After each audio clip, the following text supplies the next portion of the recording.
विद्यार्थी या ठिकाणी आहेत, त्यांच्या मागण्या काय आहेत, आता उपोषण संपलंय का? एक जणाची प्रकृती खालावलेली आणि ते या ठिकाणाहून त्याला घेऊन गेलेले आहेत. आपण जर बघितलं तर प्रकृती खालावत चालली. उपोषण संपलेलं नाही. सरकारने ना विनंती लवकरच्या लवकर सर्व मार्गी लावावी. आमच्या तरी माणसांना काय झालं तर सरकारला आम्ही सोडणार नाही.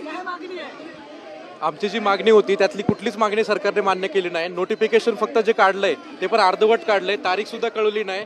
कृषीच्या 258 जागा ह्या जाहिरातीमध्ये ऍड करणार आहेत का वेगळी जाहिरात काढणार कुठली स्पष्टता नाहीये. कंबाईनची जाहिरात 2024 काढणार कधी आहे? त्यामध्ये जे वयवाढीचा मुद्दा होता PSIच्या विद्यार्थ्यांना त्याच्याबद्दलही काय बोललेलं नाहीये. आमची एकही मागणी या प्रकारे मान्य नाही केलेली. आमच्या जोपर्यंत मागण्या पूर्ण होत नाहीत राज्यसभेच्या जागा ही राज्यसभेची शेवटची ऑब्जेक्टिव्ह पॅटर्न आहे. त्यामुळं आम्हाला राज्यसभेच्या आणि कंबाईनच्या जास्तीत जास्त जागा हव्यात.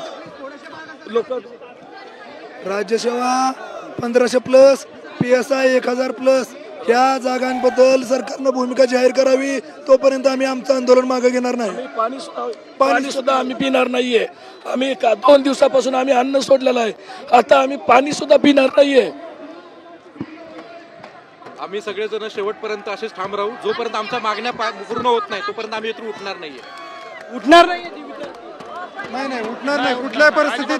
जोपर्यंत आयोग स्पष्ट करत नाही आमच्या मागण्या जोपर्यंत आयोग नोटिफिकेशन देत नाही तोपर्यंत एकही विद्यार्थी इथून हलणार नाही. प्रकृती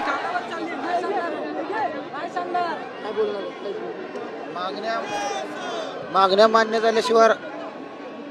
आपण जर बघितलं तर या ठामे तुम्ही काल 3 दिवस झाले उपोषण सुरू आहे. 3 दिवसापासून आमचं आंदोलन सुरू आहे. तीन रात्री आम्ही जागून काढले. त्या आमची तब्येत एवढी 3 रात्री आम्ही जागून काढलेत. आम्ही अन्नाचा कण घेतलेला नाहीये.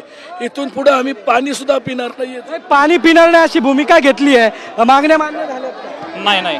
नोटिफिकेशन आता जे आम्हाला नोटिफिकेशन हवंय ते पुढे नोटी येता अवकाश नको आहे. नोटिफिकेशन हवंय. प्रकृती